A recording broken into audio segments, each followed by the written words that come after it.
ایک ہی بات کرتے تھے کہ خدا را حکمرانوں پاکستان جو ہے اسلام کے نظریے پہ بنائے، یہاں پہ پارلیمنٹ، عدالت، تھانہ، کچہری اور عوام کو آئین کی روشنی کے اندر، آئین کے اندر رہتے ہوئے قرآن سنت حدیث کی کا نظام دو۔ کہتی ہے کہ جاؤ افغانستان میں مذاکرات کرو امارت اسلامی سے کہ پاکستان میں امن رہے۔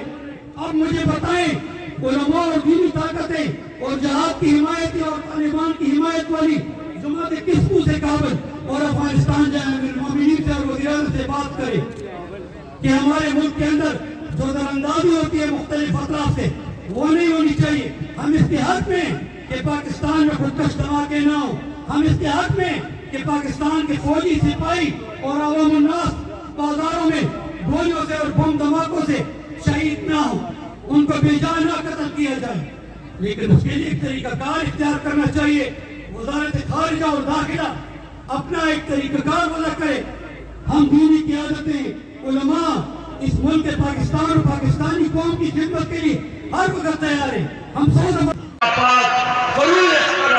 کی بنیاد پر اس امت کو دشمن نے اکیلے تقسیم کیا اور بعد میں ان پر چڑھائی کی، پھر کیا ہو؟